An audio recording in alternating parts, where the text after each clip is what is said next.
Pemirsa, polisi masih terus menyelidiki kasus tewasnya seorang petugas keamanan di rumah notaris dan penyewaan mobil di Kota Bogor, Jawa Barat. Dari hasil pemeriksaan sementara, terduga pelaku positif narkoba setelah dilakukan tes urin. Polisi masih menyelidiki kasus pembunuhan seorang satpam di sebuah rumah mewah di Lawang Gintung, Kota Bogor.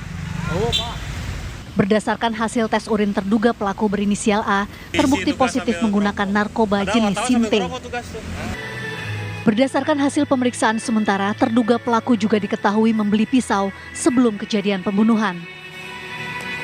Hubungan antara si terduga pelaku dengan si korban ini sejauh ini gimana, Pak? Ya, pengakuannya sih baik-baik aja, tapi kita lihat nanti di pemeriksaannya. Ada indikasi si terduga pelaku ini ada gangguan jiwa, stres, apa depresi atau gimana? Nah, belum tahu. Nanti kan kita lagi. Aku itu tadi pagi kita cek urin positif. Baik. Positif apa? Sabu atau apa? Sinte. Oh, Sinte. Oh, Sinte. Ya.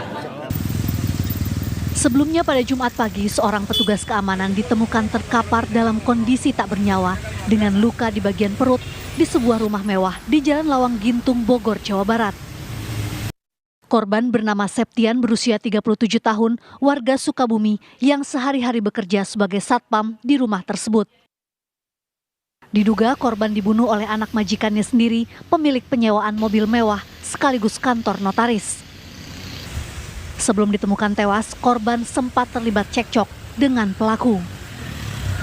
Dari Bogor, Jawa Barat, Eko Hadi, TV One mengabarkan.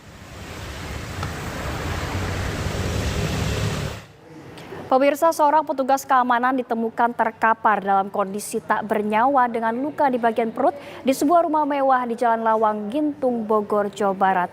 Lalu bagaimana keseharian korban dan pola kerja korban selama ini? Kami sudah bergabung bersama istri korban, Ibu Dewi. Assalamualaikum, Bu Dewi. Waalaikumsalam. Ibu Dewi, tentunya kami mengucapkan turut berduka cita Ibu yang sedalam-dalamnya atas kehilangan suami Ibu. Ya, terima kasih. Ibu Dewi, sebelum peristiwa terjadi, apakah ada komunikasi dengan almarhum dan apa Bu yang dibicarakan dengan almarhum? Ada komunikasi terakhir hari Kamisnya siang, malam Jumatnya jam berapa? Dia sempat chat ke saya.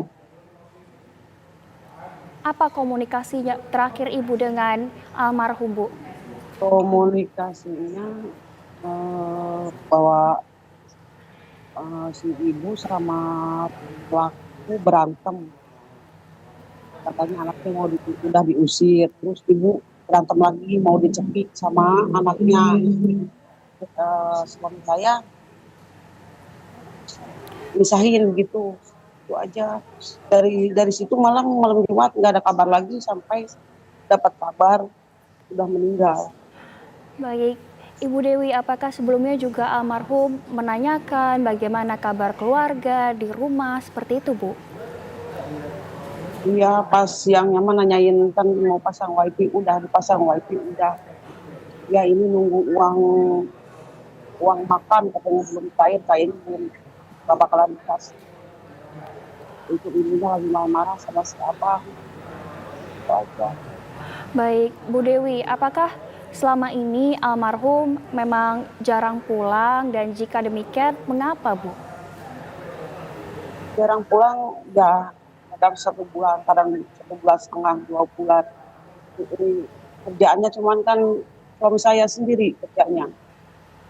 Baik. 24 jam. Apakah Ibu dan anak-anak Ibu sering berkabar dengan almarhum, Bu, setiap harinya? Sering tiap hari, kalau pagi anak sekolah udah berangkat, kalau udah pulang, biasa suka video call sama anak. Baik, Bu Dewi, sebelumnya Ibu sempat menyebut pasang wifi, kemudian menunggu uang makan. Ini maksudnya seperti apa, Bu? Boleh dijelaskan, Bu? Kan beliau kan lagi sakit, katanya mau makan juga susah, katanya mau uang makan belum dikasih. Baik, jadi memang sulit begitu ya Bu kondisi ekonominya. Iya. Kalau di rumah Bu, almarhum ketika pulang ke rumah seperti apa Bu? Apakah sering mengajak jalan-jalan atau mungkin bercanda tawa?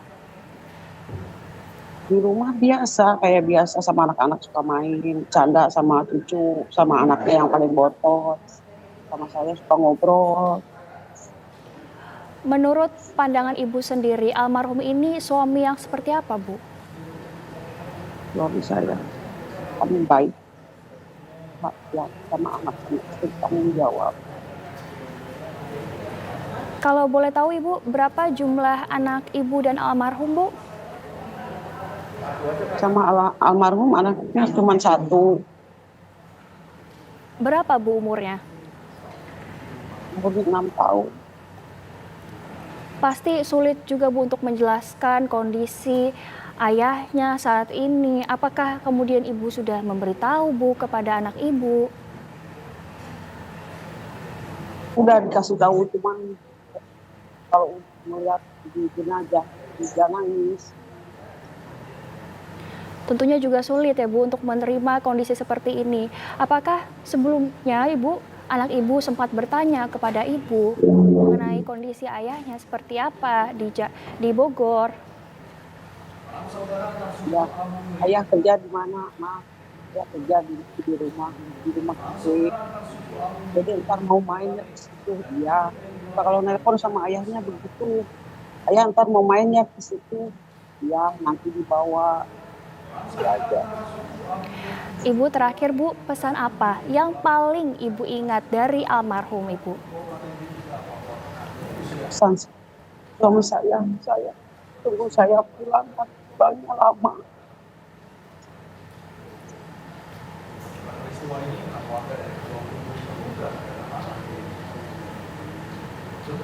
Ya, Ibu Dewi, boleh Bu pesannya diulangi? Pesan apa yang paling Ibu ingat dari almarhum? Pas mau berangkat ke Bogor dia kerja, tunggu saya pulang, saya pulangnya lama. Itu kapan Bu? Minggu yang belakang, seminggu. Minggu yang sebelumnya. Baik. Apakah ada urusan apa Bu sebelumnya almarhum? Urusan sama siapa? Lalu bagaimana Bu komunikasi terakhir antara anak Ibu dan almarhum Bu sebelum almarhum lanjut kerja kembali? Pas hari Kamisnya suka, ya kapan pulang lagi, nanti ayah pulang ya. Ayah nanti pulangnya lama karena Dek ya, sama yang dulu sama Dede. Baik, Ibu Dewi terakhir Bu, harapan Ibu terhadap kasus ini seperti apa ke depannya mengingat almarhum juga merupakan tulang punggung dan juga ayah dari anak Ibu. Silahkan Ibu.